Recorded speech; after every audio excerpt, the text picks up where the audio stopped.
They'll throw on first down with Wilson. That is incomplete. The intended target, Doug Baldwin, and that'll bring up second down. I think that's a big-time play there because the slant route is really hard to cover because the timing is so quick. But able to see it, diagnose it, and get to the football, that's why he's able to bat it away. Here's Wilson to throw. It's caught on the left side by Kurz. 20, 10, 5, and all the way in. Touchdown, Seattle. Jermaine Kurz, 59 yards. And the Seahawks have taken a first-quarter lead.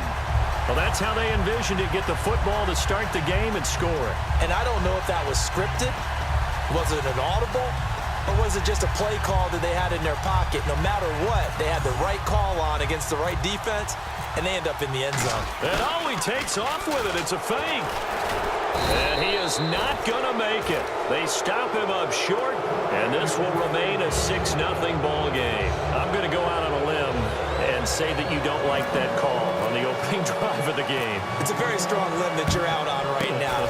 Okay, look, the game between college and the NFL continues to creep closer, but that is truly a college play, not an NFL play. Because you'd snap the ball from the 3-yard line there, whether it's going for 1 or going for 2. So it makes sense to try it that way to maybe fake it. In this case, from the 15, makes 0 sense. And now your lead's just 6-0. Trying to squeeze it into Edelman, and it's intercepted. Picked off by Deshaun Shedd. And a big turnover there as his guys will get...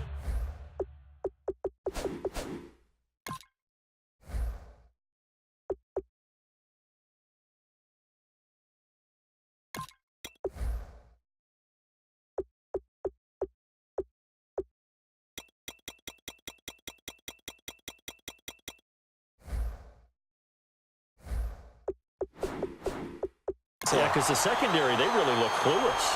And that was amazing because that drive went and went, no adjustments, and no big plays by the defense to knock the ball away.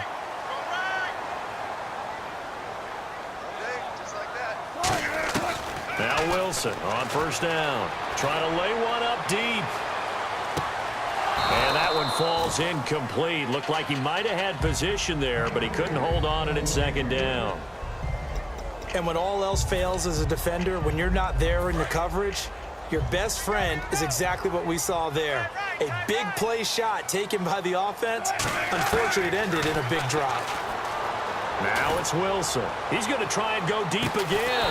And that's caught inside the 35. It's a big hook up there. Wilson to Baldwin. And even 50 yards. A great job pulling that one in from a guy, as we know, who can really blaze. He's got a lot of speed. And that speed can work for him so many different ways. Sometimes he just takes off and goes and just runs past people. Sometimes... And no escaping this time as he'll go down. They got him for a sack. Jabal Sheard in there to bury him for a loss of 11. Boy, he came in off the edge so quickly there. Look out, because that's exactly what it was being shouted by the offensive lineman to his quarterback because he had no chance to block him. Wilson hit. It's loose. It's out. Fumble. On plays like this where the ball comes free, it's often unusual for the team that lost it to get it back. Because this is the quarterback. The ball gets away from him. Everyone else is trying to execute what they're supposed to do on offense. They're usually looking in the other direction, downfield, or moved away from him. In this case, though, a teammate is able to come up with the ball. So they took a shot there on third down, couldn't get it. Now it's 4th. Well, not that we had any questions, but it's obvious his arm does not hurt today, does it? He does not mind slinging it around. He is firing that pigskin around the yard. Yeah, putting it deep downfield, taking shots. Unsuccessful there, but I like his moxie. So on 4th down, as seen on TV, here's their resident strongman, John Ryan, on to punt. And now the up man has it. It's a fake. And he will not even make it back to the line of scrimmage. Okay, partners, New England comes out here to take the field on offense. This is such an interesting story, how they've been able to do it year after year after year. Guys talk about parity in the NFL. Well, New England has kind of transcended that parity, and they've done it with guys that you don't normally think of as household names. The parts keep changing for New England. That's the amazing part. On offense, all right? Offensive linemen change, receivers change, running backs change. We know the one constant is Tom Brady, and that's a huge deal for them. But to be able to do it in what you call the parity times, and you're exactly right, everyone's supposed to be pretty equal. New England's still a top 10 offense year in and year out. In 2016, they were number 4, and that helped them with a number 1 ranked defense as well. Well, he just threw an interception last drive, nearly another pick.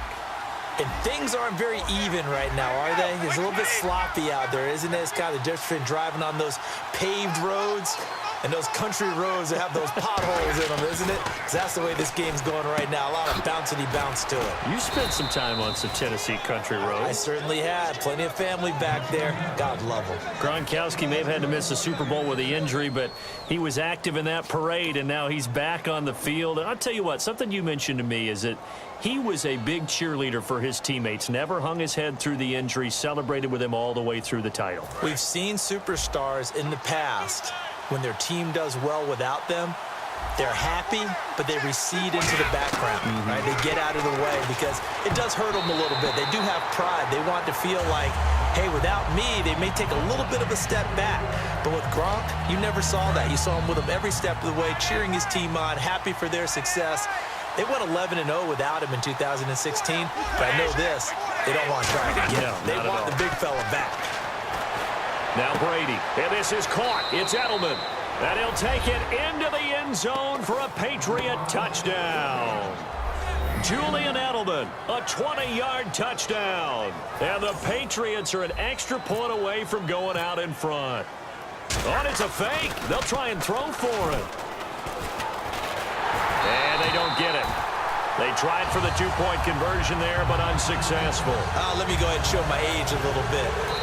And now a whistle and a timeout called by the kicking team.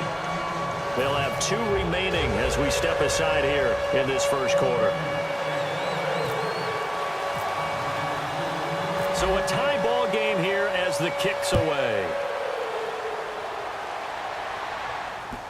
Short kick here, fielded about the 17. And he'll take this across the 25, couple extra yards, up to the 27-yard line. And out now come the Seahawks. And last time out, went for it on 4th down, turned it over, gave him great field position, turned it to 6 points, so they've got to recover here, Charles. It's amazing what one decision can do in the chain of events, right? The decision to go for it on 4th down. Caused all of that. It caused every bit of it, but it showed confidence. Hey, I've got confidence in you guys. Go pick it up for them. Didn't happen. Also showed confidence in the defense. They didn't pick up their end of the bargain, so now they've got to come back out and start.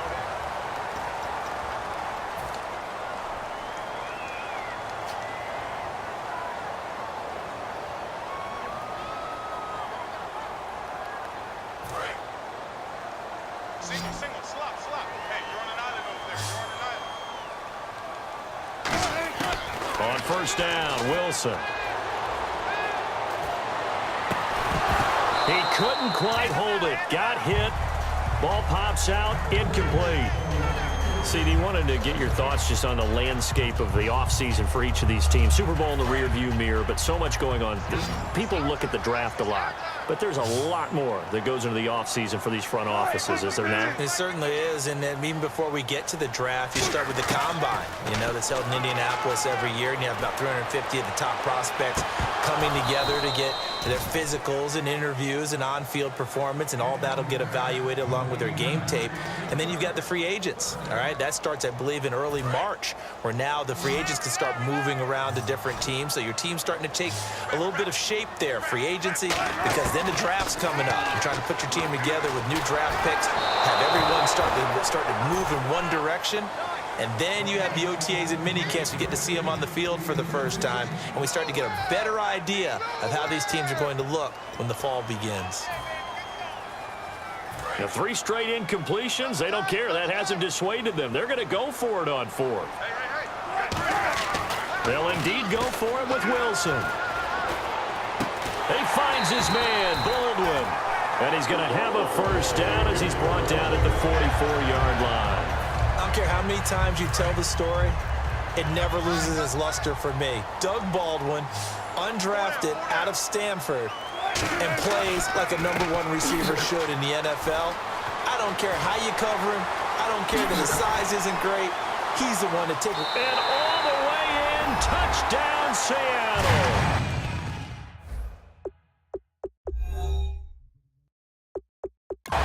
Jimmy Graham, 43 yards.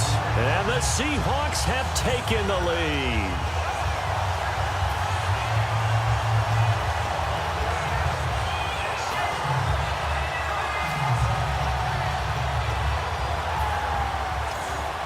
And they'll get set here looking for the two-point conversion.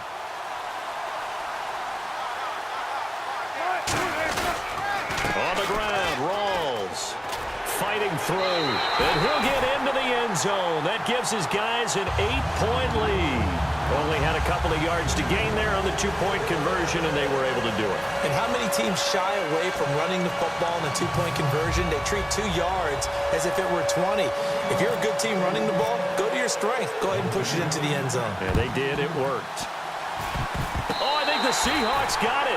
They did. It's Seattle football. Here come the Seahawks now, set to take over on offense. Well, they just scored. They got the lead, and they decide to keep their foot on the accelerator.